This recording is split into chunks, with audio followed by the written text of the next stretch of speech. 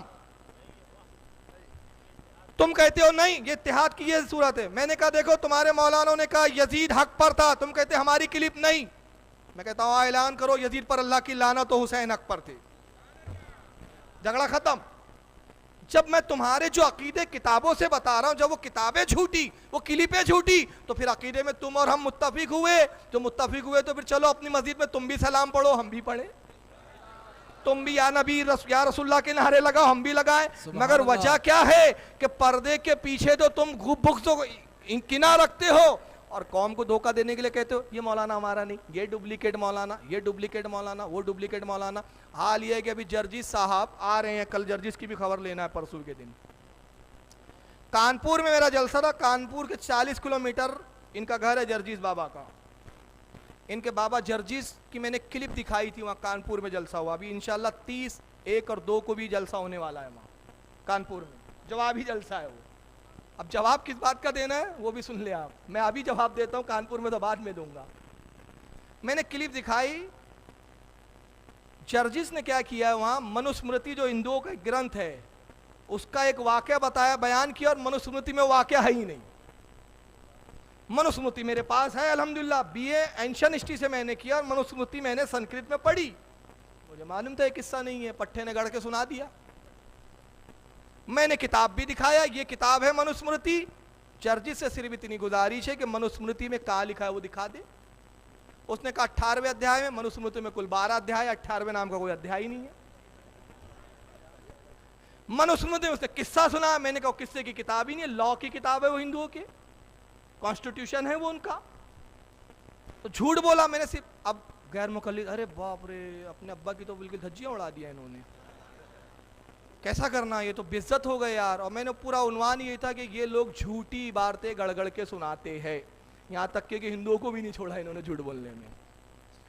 اس کو فون لگایا وہاں کے غیر مقلدین, ارے وہ جرجیس صاحب ایسا ایسا ہوا آپ کا ناگپور کا. تو پہلے بولتا ہے میرے پاس منوسمرتی ہے, ان کے پاس نہیں ہے. بولے نیا ایڈیشن ہے, پرانے ایڈیشن میں تھا, بولے ہندوؤں نے نکال دیا ہے. یہ بڑے آئے ذرا تاؤ میں, تمہارے وہ بلاؤ ناگپور سے, اس کو مناظرہ کریں گے ہم. میں نے کہا لبیک.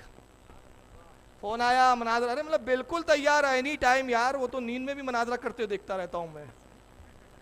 بالکل تیار ہے, کب کرنا ہے, آ رہا ہوں. بول مطلب لکھوا لو اس سے کہ بھائی وہ منوسمرتی دکھائیں گا. مناظرہ کسی بات پر نہیں ہوگا, کوئی علم غیب نہیں, کوئی حاضر و ناظر نہیں, کوئی سلام نہیں, کوئی رسول اللہ کا نور نہیں. صرف اتنی بات پہ منوسمرتی سے وہ دکھائیں گا, وہ قصہ میں دیکھوں گا, وہ دکھائیں گا, میں جلسے میں اعلان کروں گا حضرات میں نے جھوٹ بولا تھا, میں توبہ کرتا ہوں, معافی چاہتا ہوں, جرجیس صاحب سے بھی معافی مانگتا ہوں, اور اللہ کی مجھ پہ لعنت ہو. اب جب میں نے بولا تو وہاں مولانا امتیاز القادری صاحب ہے ہمارے اہل سنت کے, ماشاءاللہ مفتی بھی ہے. ان کو میں نے فون پہ بولا حضرت میں تیار ہوں.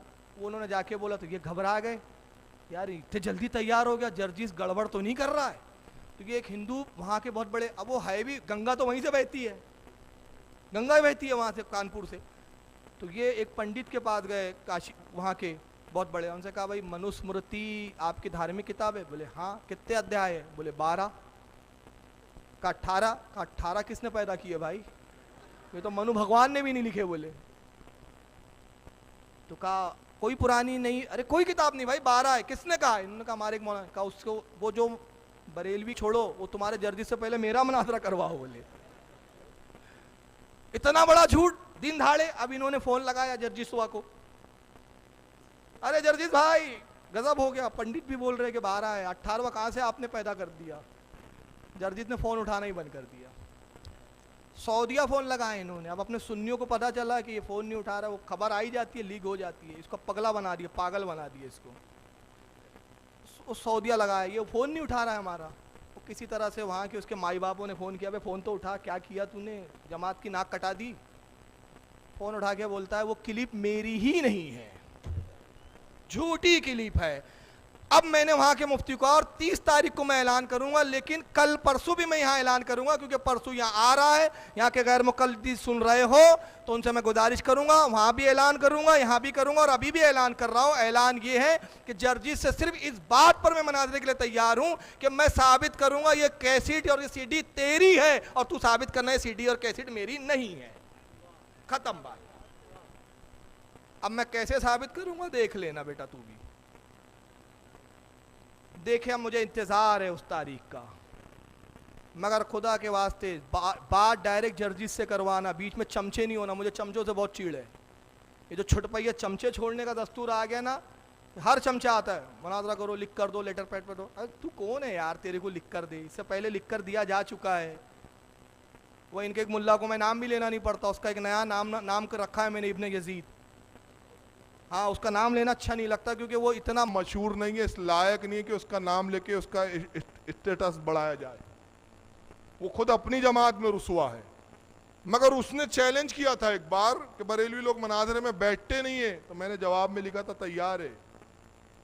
پھر وہ لیٹر پیڈ دو اور یہ تو دنیا بھر کے، آخری میں بات یہاں اینڈ ہوئی تھی کہ بھیا تو ایک ویڈیو کلپ بنا دے، میں تیار ہوں، میں ایک ویڈیو بناتا، اس کے لیے تیار ہی نہیں ہوا۔ تو بہرحال وہ کئی بار دیا جا چکا ہے۔ اب اگر کسی کو بات کرنا ہے تو کسی بھی بیچ کے چمچوں سے ہم بات نہیں کریں گے۔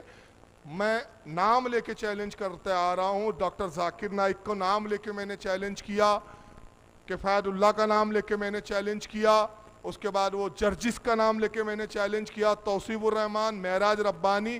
ان میں غیرت ہوں گی تو یہ خود مجھ سے کانٹیکٹ کریں گے، ختم بات، بیچ میں چمچوں کی ضرورت نہیں۔